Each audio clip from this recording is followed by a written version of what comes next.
rabbil alamin, wassalatu wassalam ala asyrafil anbiya'i wal mursalin wa ala alihi wa sahbihi ajma'in. Subhanaka la ilma lana illa ma 'allamtana innaka antal alimul hakim. Rabbi shrah li sadri wa yassir li amri wahlul 'uqdatam min lisani yafqahu qawli. Amma ba'd. Alhamdulillah ala nikmatil Islam, alhamdulillah ala nikmatil iman, wa kafa biha min ni'mah. Alhamdulillah, segala puji bagi Allah Subhanahu wa taala yang mengumpulkan kita, mendudukkan kita, menjadikan kita hamba-hamba yang di pagi menjelang siang hari ini dikasih kesempatan oleh Allah Subhanahu wa taala untuk membaca maulid, dikasih kesempatan untuk ngingat-ngingat tentang baginda kita Nabi Muhammad sallallahu alaihi wasallam, seseorang yang kita harap-harapkan syafaatnya, seseorang yang kita harap-harapkan menjadi penyelamat kita, seseorang yang kita harapkan kita bisa dipandu olehnya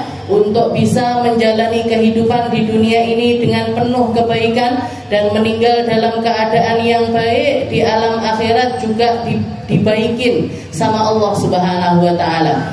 Dan yang mampu untuk melakukan itu, yang bisa melakukan itu hanya Nabi kita Nabi Muhammad sallallahu alaihi wasallam. Makanya banyak ulama mengatakan nggak ada sesuatu yang lebih bisa menenangkan hati ketimbang ketika kita itu duduk di majelis-majelis maulid. Termasuk diantaranya Habib Ali Habsyi, masyi kamajma'il maulid tujallil kurub, katanya beliau. Tidak ada yang semacam pembacaan maulid atau duduk di majelis maulid untuk bisa menghilangkan segala sesuatu yang kotor di dalam hati kita. Rasa khawatir, rasa sedih, rasa galau, rasa masalah-masalah yang menjangkiti hati kita itu seringkali dilepaskan sama Allah Ta'ala. Paling banyaknya itu adalah ketika kita mendengarkan pembacaan sirahnya Nabi Muhammad sallallahu alaihi wasallam. Habib Umar bin Hafid juga mengatakan yang semacam itu. Katanya beliau, datangkan wa ahdirul qulub, datangkan hati kalian ketika pembacaan maulid, karena maulid itu mampu mengikis semua kerat-kerat keburukan yang ada di dalam hati kalian. Jadi di dalam salawatnya kita tadi, di dalam pembacaan maulidnya kita tadi, itu secara terasa ataupun tidak terasa hati kita itu lagi diperbaikin sama Allah Subhanahu wa taala. Gampangnya lagi dioperasi. Yang jelek-jelek dikeluarin sama Allah. Kalaupun enggak secara langsung, pelan-pelan diambil dikit sama Allah Ta'ala, sehingga hati kita berubah menjadi hati yang tambah kenal sama Allah, tambah kenal sama Rasulullah, tambah kenal sama orang-orang mulia.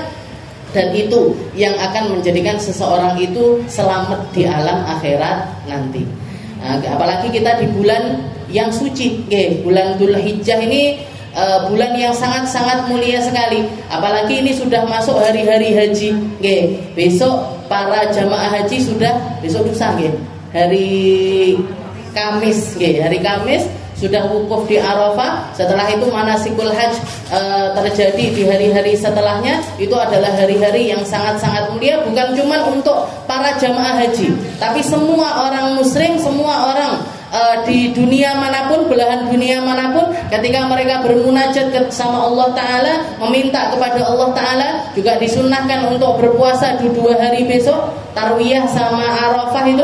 Nah, itu kemuliaannya luar biasa. Kalau jamaah haji nggak disunnahkan untuk puasa, tapi kita yang nggak berangkat haji, untuk bisa nyambungkan hati dengan mereka, untuk bisa menghadirkan diri kita bersama dengan mereka, maka kita usahakan untuk berpuasa. Terutamanya Arafahnya, yaitu hari yang alal itlaq. Semua ulama sepakat hari paling mulia itu adalah hari Arafah. Kalau Lailatul Qadar itu harinya tersembunyi, tapi kalau Arafah harinya pasti. Harinya pasti. Yang bahkan sampai dijanjikan oleh Allah Ta'ala, barang siapa yang minta di hari tersebut, dia wukuf di Arafah, dia minta, dia bermunajat, dia berdoa, dia bertaubat, kok nggak percaya Allah Ta'ala mengampuni dirinya, dosa besar. Saking apa? Saking pastinya dibersihkan oleh Allah Subhanahu wa ta'ala. Allahumma ja'alna minhum. Mungkin-mungkin kita termasuk di dalam golongan orang-orang yang minta sama Allah Ta'ala, dibaikin sama Allah Ta'ala, diampuni dosa-dosa kita, dibersihkan kita sebersih-bersihnya. Kita lanjutkan pembahasan kita di dalam kitab Khuluquna ila an qala al-muallif rahimahullahu taala wa nafa'ana bi ulumi fid dharain amin. Nahtam bi tarbiyati abnaina wa banatina wa azwajina wa ahlina ala wifqi manhajit tarbiyatin al-qur'aniyah wan nabawiyah. Yang ke-19 dari akhlak kita kepada sesama kita, ma'ibadi khuluquna ma'ibadi adalah nahtam bitarbiyati abnaina. Kita memperhatikan pendidikan agama bagi keluarga kita, bagi anak-anak kita, bagi orang istri kita, semua orang yang kita kasihi sesuai dengan jalan pendidikannya Al-Quran dan juga jalan pendidikannya Nabi Muhammad Sallallahu Alaihi Wasallam. Akhlak yang ke-19.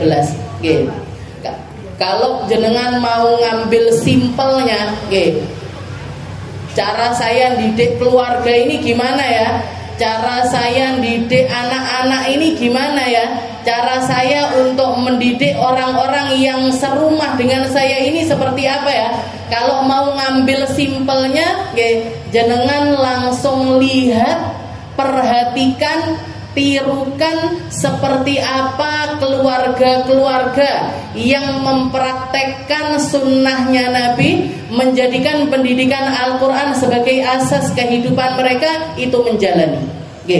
Jangan pengen nyekolahin anak, jangan lihat kiai-kiaiku anak-anaknya di sekolah neneng dia, guru-guruku nyekolahin anaknya di mana ya?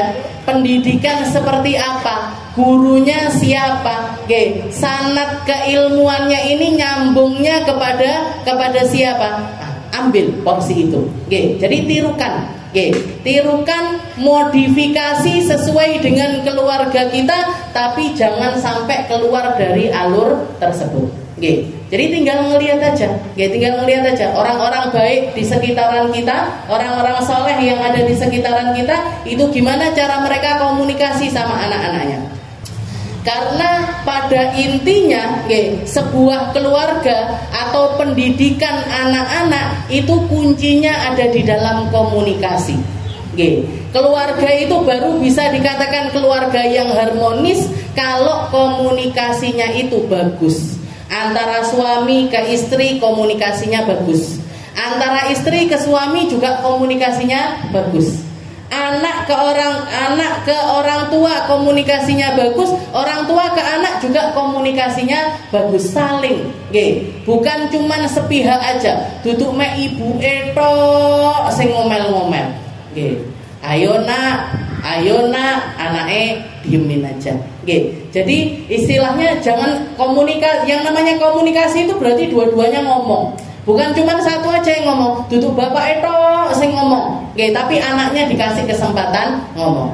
Bukan istrinya toh yang ngomong, tapi suaminya juga dikasih kesempatan ngomong. Jadi semua orang yang ada di dalam rumah kita, di dalam keluarga kita yang tinggal bersama dengan kita, semuanya itu harus punya hak untuk mengutarakan apa yang ada di dalam hati mereka. Di situ akan terbentuk yang namanya keluarga harmonis. Lek meneng-menengan Bu, anake enek ndak digoleki, pulang sekolah juga dang tase, teke, sing apik, sepatune, ayo.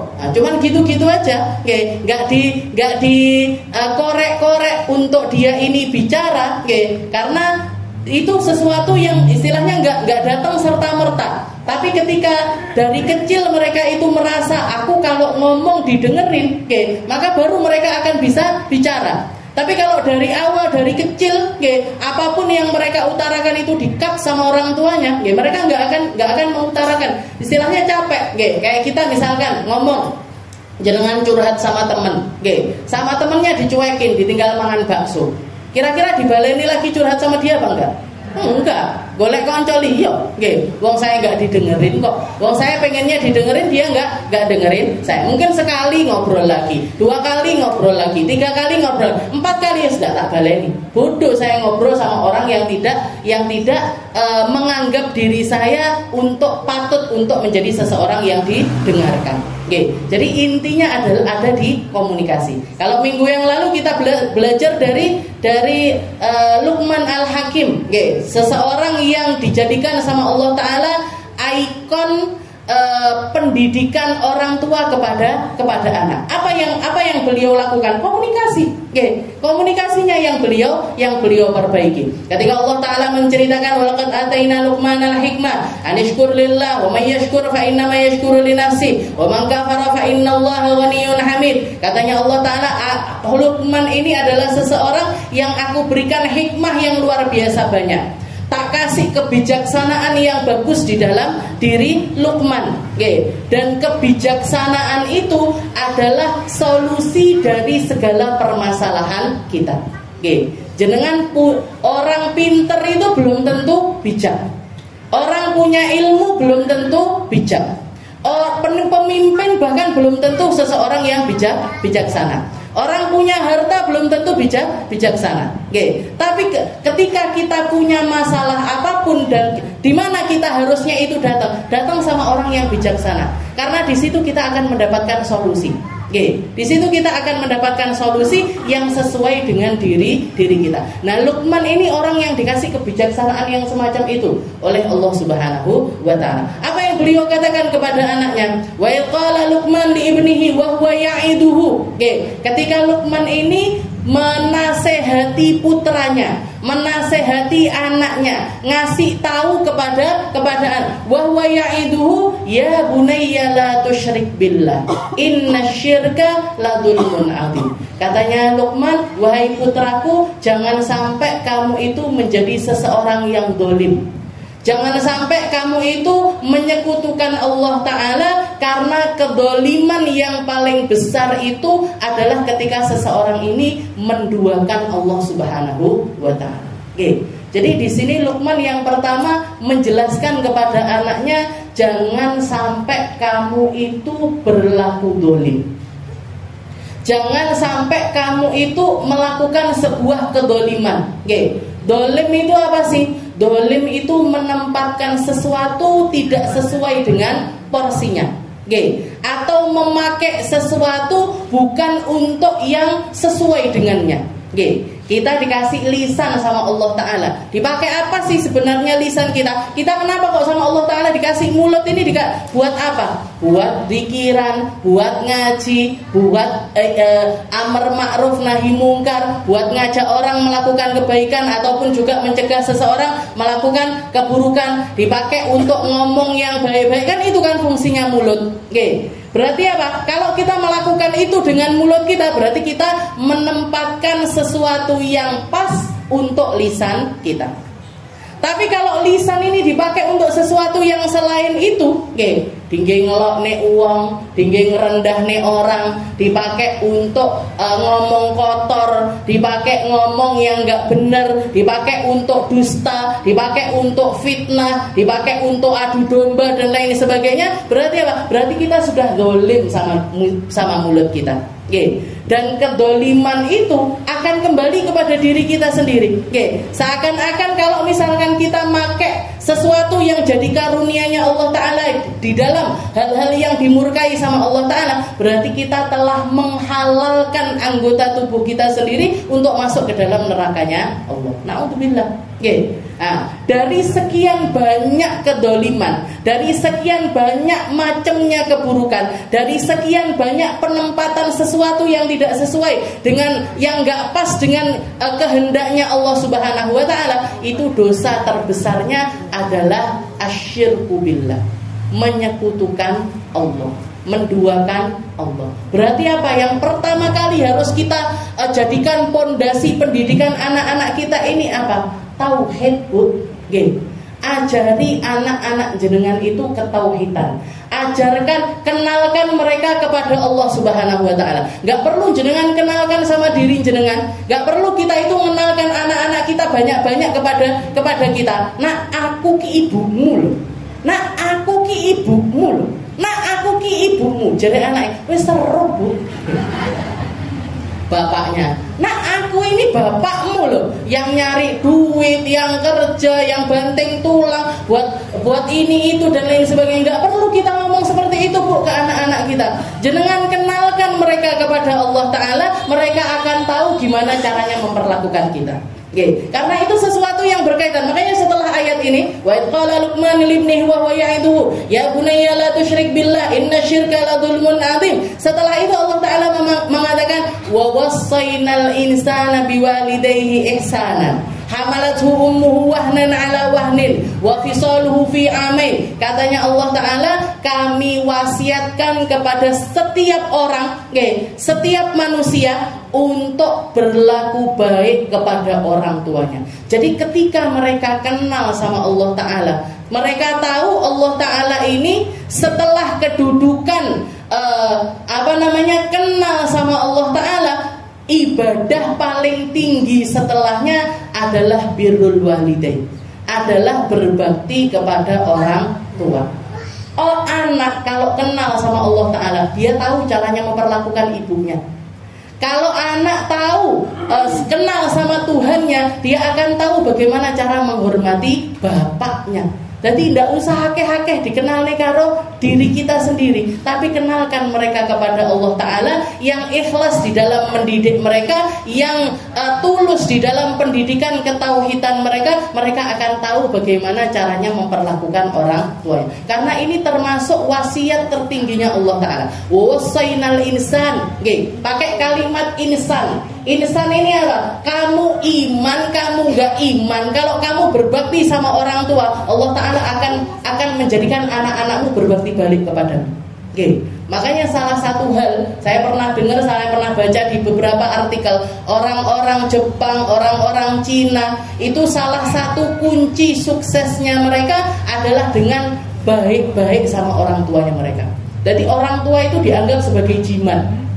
Orang tua itu dianggap sebagai jimat. Kalau mereka butuh doa, mereka minta sama orang tuanya. Kalau mereka butuh nasihat, mereka datang kepada orang tuanya. Dan itu akan menjadikan mereka akan merasakan bisnisnya jadi sukses, anak-anaknya jadi anak-anak yang beradab, keluarganya jadi harmonis, dijauhkan dari segala macam malapetaka dan lain sebagainya. Mereka merasakan hal itu. Karena bahkan di sini Allah Ta'ala mengatakan wa wassaynal insan, kami wasiatkan kepada semua manusia, mau kamu iman, mau kamu gak iman, yang baik sama orang tuamu. Wasainal insana biwalidayhi ihsana. Setelah itu Allah Ta'ala mengatakan hamalathu ummuh, terutamanya adalah ibumu yang mengandung kamu wahnan ala wahnin. Dia rela selama 9 bulan pindah dari satu rasa berat ke rasa berat yang lain, pindah dari satu kesulitan ke kesulitan yang lain, pindah dari keendak enakan keadaan ke enggak enakan keadaan yang lainnya. Nggih napa mboten? Nggih. Niki ibu-ibu yang pernah hamil, nggih. Pernah hamil semua niki. Tahu persis rasanya hamil itu kayak gimana? Nggih. Biasane iso turu murep, malah ora iso murep. Gitu. Biasanya tidur ke kanan nggak enak, ke kiri nggak enak, awal-awal muntah-muntah dan lain sebagainya. Jadi Allah Ta'ala menceritakan dengan spesifik istilahnya. Hamalathu ummuhu wahnan ala wahnin. Setelah bayinya lahir apa selesai? Nggak enaknya ini apa nggak selesai? Oh, tambah double-double. Tambah double-double. Setelah lahiran tiap malam nggak bisa tidur, engkau nangis, engkau rewel, engkau begini, minta digendong terus dan lain sebagainya. Belum lagi kalau mereka ini menyusui anak-anaknya sampai 2 tahun. Wa fisaluhu fi amain. Biasanya disapih itu di usia 2 tahun. Ini paling sempurnanya. Kalau jenengan mau ngasih haknya anak ataupun gizinya anak yang terbaik, yaitu asinya orang tua sendiri, itu maksimalnya ada di 2 tahun. Setelah 2 tahun tidak dianjurkan sama Allah Ta'ala. Wa fisaluhu fi amin. Jadi lepasnya dia dari sapihan itu sebaiknya di 2 tahun. Bahkan para ulama mengatakan kalau anak masih tetap disusui setelah usianya 2 tahun, itu malah yurithul jahl. Itu malah justru menurunkan IQ-nya si anak. Bikin anak ini jadi nggak baik. Sebaiknya 2 tahun itu disaping. Paling sempurnanya sampai 2 tahun. Jadi ASI itu paling bagusnya sampai 2 tahun. Itu dikatakan sama Allah Ta'ala. Wa fisaluhu fi amin. Setelah itu, kalau kamu punya orang tua yang semacam ini, katanya Allah Ta'ala, anishkurli wali walidayka wa ilayyal masir. Kalau kamu dapat orang tua yang semacam itu, seiman sama kamu, baik sama kamu, ngerawat kamu dengan penuh kasih, maka berterima kasihlah kamu kepada Allah Ta'ala setelah itu kepada orang tua. Jadi itu adalah nikmat yang harus kita syukuri dengan syukur yang sangat besar sekali. Pertama, kita syukurnya kepada Allah Ta'ala karena punya orang tua yang baik semacam itu. Setelah itu bersyukurlah kepada kedua orang tua. Ilayyal masir. Dan kalian semuanya nanti bakalan kembali kepadaku. Baik orang tuamu ataupun kamu, semuanya akan kembali kepada diriku. Setelah itu Allah Ta'ala mengatakan, wa in jahadaka ala an tusyrika bi ma laysa laka bihi ilmun fala tuti'huma. Batasannya bakti sama orang tua ini sampai mana? Kalau ternyata kamu gak memiliki orang tua yang seiman dengan dirimu, ataupun ngerti sesuatu yang sesuai dengan kehendaknya Allah Subhanahu wa Ta'ala, fala tuti'huma, maka jangan kamu taat kepada mereka. Kalau punya orang tua beda keyakinan, maka kita nggak boleh taat kepada orang tua kita di dalam keyakinan tersebut. Atau ketika orang tua kita nyuruh kita tentang sesuatu yang melanggar syariatnya Allah Subhanahu wa Ta'ala.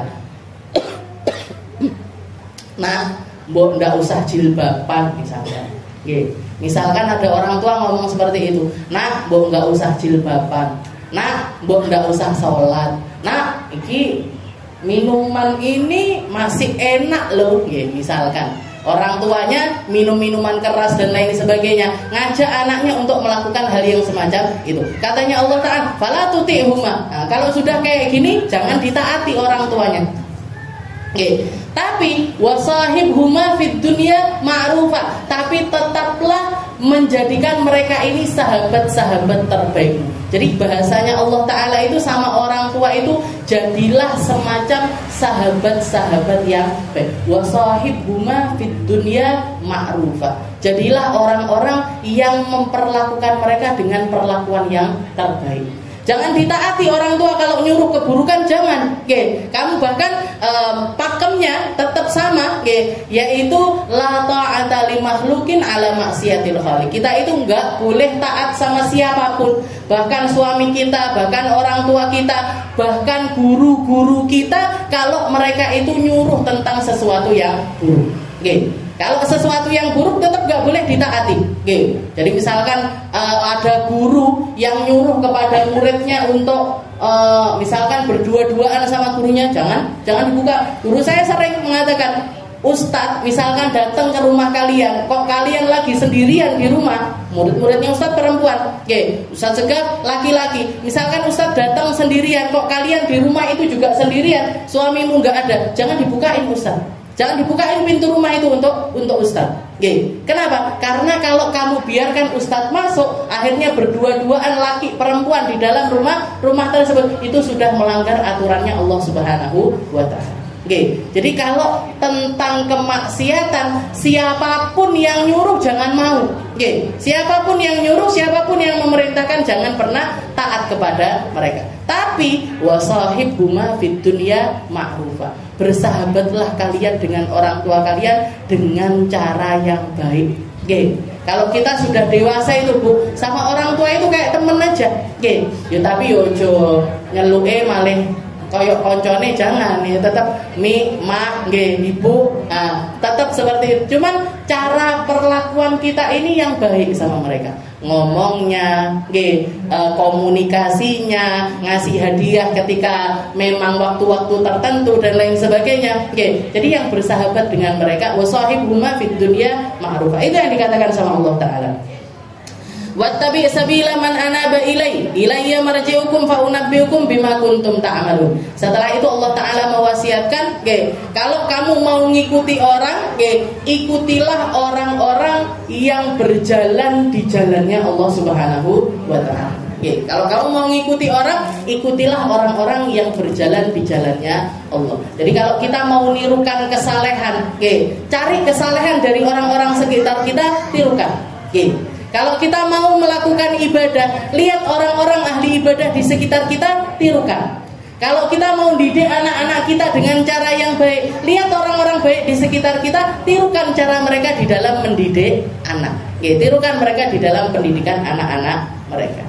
Setelah itu Luqman Al-Hakim juga mengatakan, ya bunayya, innaha intakum mithqala habbatin min khardalin fatakun fi sakhratin aw fis samawati aw fil ardi ya'ti bihallah innallaha latifun khabir. Katanya Luqman Al-Hakim kepada putranya, wahai anakku, kalau misalkan kamu itu melakukan keburukan ataupun juga kebaikan sekecil apapun itu, mithqala habbah itu semacam biji wijen, biji sawi, sekecil itu pun, yang bahkan kalau diletakkan di dalam batu yang besar nggak akan kelihatan, fis samawati au fil ardi, kamu lagi di bumi ataupun kamu lagi di langit, padahal ini kan zaman yang belum ada transportasi yang bisa dilakukan di atas langit, tapi Allah Ta'ala ngasih kiasan, misalkan kamu lagi di bumi ataupun kamu lagi di atas langit sekalipun, ketahuilah bahwasanya itu semuanya nanti akan didatangkan kembali sama Allah Ta'ala di hari akhirat. Maksudnya apa? Kamu nak kalau melakukan kebaikan pasti akan dibalas kebaikan itu oleh Allah Ta'ala. Dan kamu kalau melakukan keburukan itu juga akan dibalas sama Allah Ta'ala. Intinya nopo? Hukum karma itu ada nak. Kalau kamu jadi orang baik, kebaikan itu akan kembali kepada dirimu. In ahsantum ahsantum li anfusikum wa in asatum falaha. Katanya Allah, kalau kamu melakukan kebaikan, ketahuilah bahwasanya kebaikan itu sebenarnya kita bukan lagi baikin siapa-siapa, kita lagi baikin diri kita sendiri. Kamu nyubit orang, Allah Ta'ala akan menyiapkan seseorang untuk nyubit kamu. Kamu ngomong buruk sama orang, Allah Ta'ala sedang menyiapkan orang-orang lain untuk mengatakan hal yang sama kepada dirimu. Kamu lagi menghinakan orang, Allah Ta'ala sedang menyiapkan orang-orang untuk menghinakan dirimu. Kamu melakukan keburukan bakalan dibalas buruk, kamu melakukan kebaikan juga akan dibalas dengan kebaikan. Entah itu di dunia ataupun di akhirat, semuanya akan kembali kepada dirimu sendiri. Maka jangan pernah kamu taruh keburukan di dalam dirimu, agar apa? Agar tidak ada juga hal-hal buruk akan datang kepada dirimu. Itu yang dikatakan. Jadi istilahnya penanaman konsep. Jadi pondasi awalnya ini tauhid. Pondasi awalnya ini kita ajarkan ketauhidan kepada mereka. Kenalkan kepada Allah Ta'ala, kenalkan kepada penciptanya, kenalkan kalau misalnya istilahnya kalau jenengan ngasih dia baju baru, nah ini baju bukan dari mama, ini baju karunia dari Allah Subhanahu wa Ta'ala. Nah ini makanan bukan mama cuman masak, ayah cuman nyari duitnya, tapi yang ngasih ini semuanya adalah Allah Subhanahu wa Ta'ala. Kalau Allah Ta'ala mau ngambil, diambil sama Allah. Kalau Allah Ta'ala mau ngasih, dikasih sama Allah.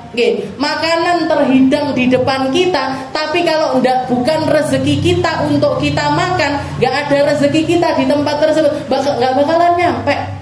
Jangan lihat orang-orang yang lagi sakit, mulutnya pahit, dipakai makan gak enak, senikmat apapun makanan yang di depannya, gak bakalan terasa nikmat, gak ada rezeki dia untuk makan.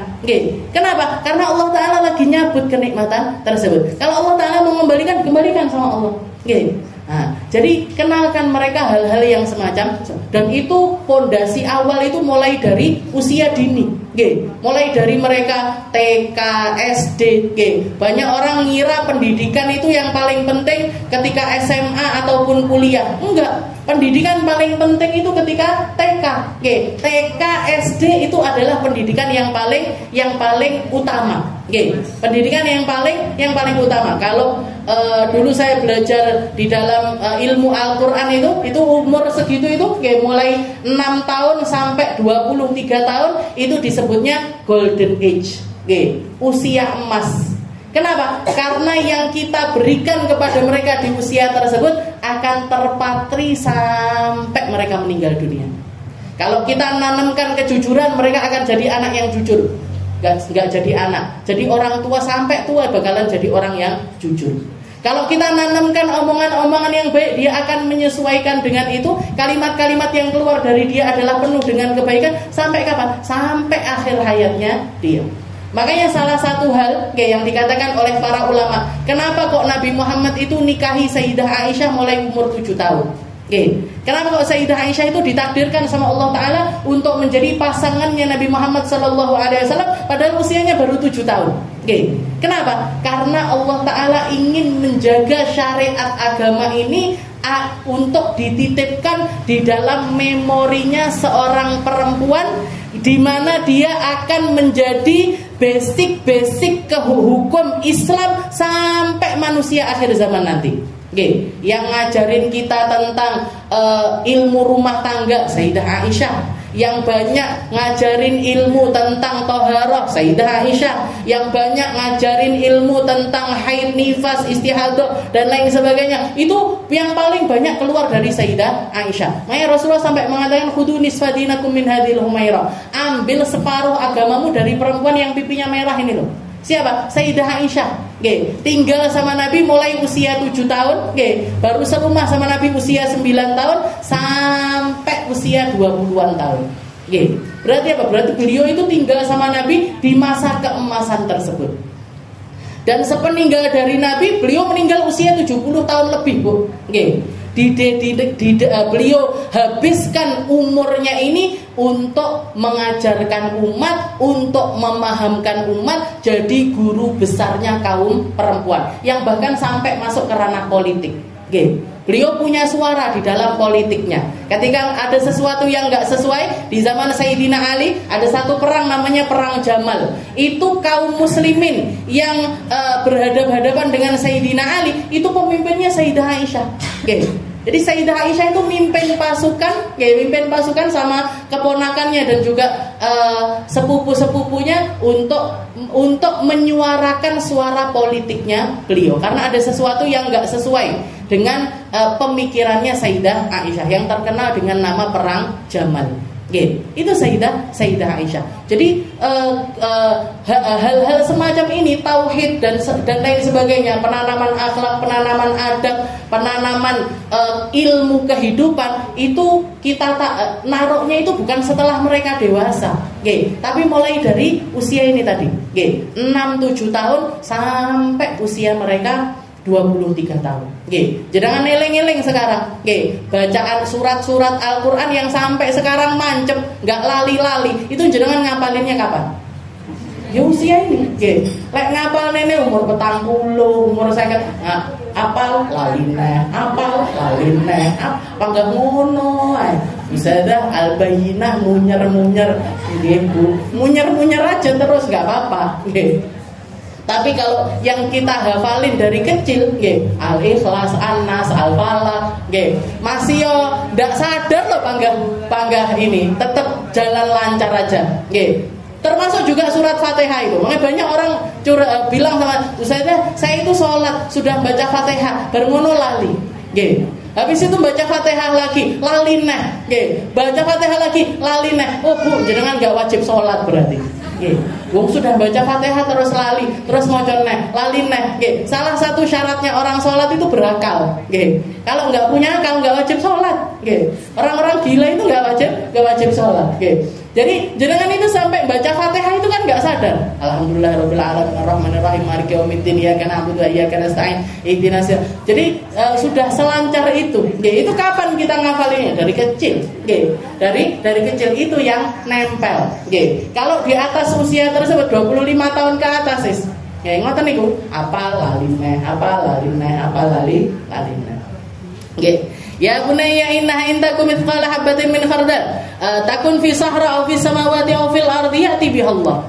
Keburukan sekecil apapun kamu sembunyikan sepetit apapun, apa sepetit itu sekecil serahasi jenengan merahasiakan keburukan sepinter-pinternya nutupi keburukan, sepinter-pinternya kita nutupi hal-hal yang buruk di dalam diri kita, ya'ti bihallah. Di hari kiamat nanti diperlihatkan sama Allah Ta'ala. Hati kita dibuka, pikiran kita disingkap. Kita ngomongnya ikhlas, saya ikhlas, dibuka sama Allah Ta'ala. Deloken, ikhlas beneran. Tulus, saya tulus, dibuka sama Allah Ta'ala. Beneran enggak tulus kita?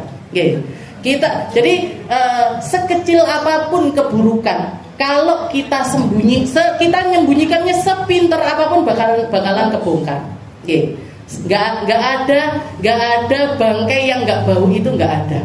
Tidak ada keburukan yang nggak nampak, itu nggak ada. Semuanya akan diperjelas sama Allah Subhanahu Wa Taala. Bisa jadi dibukanya di dunia, bisa jadi dibukanya di akhirat. Makanya di benak nih, cara fikir kita, cara hati kita di dalam menyikapi sesuatu, nggak ada sesuatu yang nggak mampu untuk dibuka sama Allah Ta'ala, itu nggak ada. Dan itu perlu untuk kita ajarkan kepada anak-anak kita. Wasiatnya Nabi Muhammad SAW kepada Sayyidina Anas bin Malik. Anas bin Malik ini anak kecil yang dititipkan sama Nabi mulai usia 7 tahun. Setelah Rasulullah itu pindah ke negeri Madinah, bermuamalah sama Nabi sekitar 10 tahun. Berarti usia 7 tahun sampai sekitar 17 tahun hidup bersama-sama dengan Rasulullah SAW. Berarti kan masih muda sekali, masih kecil, istilahnya mulai dari kecil dia itu hidup sama Nabi. Wasiatnya Nabi ini tapi tinggi sekali. Beliau mengatakan, ya Anas, ihfadillah yahfaduk. Wahai Anas, jaga Allah Ta'ala di dalam hatimu, Allah Ta'ala akan menjaga diri. Wahai Anas, jadikan Allah Ta'ala ini prioritasmu, kamu akan diprioritaskan sama Allah Ta'ala. Jadikan Allah Ta'ala ini sebagai pegangan hidupmu, kamu gak akan pernah hancur. Kamu gak akan bisa dihancurkan oleh apapun. Tidak dengan manusia, tidak dengan zaman, tidak dengan omongan orang, tidak dengan musibah sebesar apapun. Ketika kamu memiliki Allah Ta'ala, kamu akan menjadi manusia terkuat. Ihfadillah yahfaduk. Jaga Allah Ta'ala. Makanan kita jaga. Demi apa? Demi Allah. Omongan kita jaga. Demi apa? Demi Allah. Mata kita jaga. Demi apa? Demi Allah. Telinga kita jaga. Demi apa? Demi Allah. Maka ketika kita memprioritaskan Allah Ta'ala di dalam seluruh aspek kehidupan kita, Allah Ta'ala yang akan jaga kita. Makanya orang soleh, innallaha waliyus solihin, yang dijaga secara prioritas sama Allah Ta'ala itu siapa? Orang-orang soleh. Bukan orang-orang berilmu, bukan para penghafal Al-Quran, bukan orang-orang yang memiliki jabatan apalagi harta, tapi mereka-mereka yang soleh, yang akan selalu ada di dalam penjagaan prioritasnya Allah Subhanahu. Ini anak kecil diajak ngomong seperti itu. Kalau kita mikir, apa ya faham? Apa ya faham? Ternyata faham, nancep di dalam hatinya dia, dijadikan prinsip kehidupan sampai beliau ini wafat. Sayyidina Anas bin Malik ini wafat umurnya sampai 100 lebih. Punya anak cucu itu kalau dihitung lebih dari 100. Sampai ndak apal karo anake. Dikatakan doanya, berkat dari doanya Nabi. Ketika ibunya Anas bin Malik ini bilang sama Nabi Muhammad, ya Rasul, ud'u li Anas. Ya Rasul, doakan putraku Anas bin Malik ini, doakan. Kita kalau ketemu orang baik, ketemu orang soleh, ketemu kiai, ketemu orang yang baik di dalam perjalanannya sama Allah Ta'ala, jangan minta duit, Bu. Jangan minta duit sama orang-orang seperti itu. Jangan minta duit, jangan minta jabatan, jangan minta tempat, tapi minta doa kepada mereka. Ya ini ibunya Anas ini pintar, ketemu sama Nabi, ya Rasul ud'u li Anas, doain anak saya Anas. Dia Rasulullah ngangkat tangannya sambil baca doa, Allahumma barik li Anas fi maliha wa umriha fi malihi wa barik lahu, ya Allah berkahi untuk Anas di dalam usianya dia, di dalam hartanya dia. Jadilah dia orang salah satu. Jadi dulunya pembantunya Nabi, setelah dewasa menjadi salah satu orang terkaya di negeri Madinah. Apa namanya? Perkebunannya itu di mana-mana. Sayyidina Anas jadi orang paling kaya, jadi orang yang paling banyak anaknya, jadi orang yang paling panjang usianya. Bahkan dikatakan setelah jadi zaman sahabat itu selesai ketika dua orang sahabatnya Nabi ini meninggal. Jadi setelah Sayyidina Anas bin Malik itu cuma satu orang aja sisanya di negeri Mesir. Beliau meninggal dunia di Mesir. Sebelum itu Sayyidina Anas bin Malik umurnya 100 tahun lebih. Jadi setelah itu salah satu juga yang dikatakan sama Nabi, ya Anas, wahai Anas bin Malik,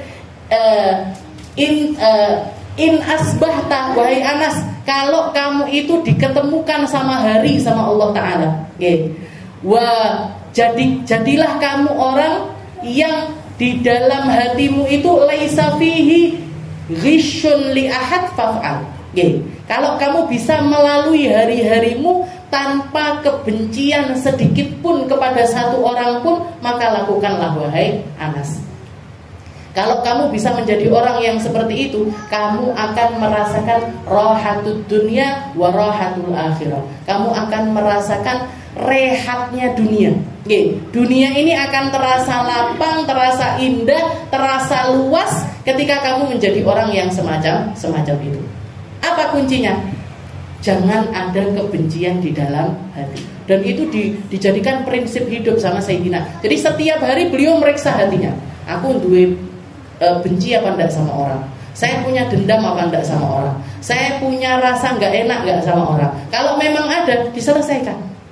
Kalau memang perlu minta maaf, minta maaf. Kalau itu masalahnya orang yang bikin salah sama dia, dimaafkan. Jadi sehingga dunia ini terasa lapang. Karena kalau musuh satu itu Bu, kita punya musuh satu aja, dunia kita sudah jadi sempit.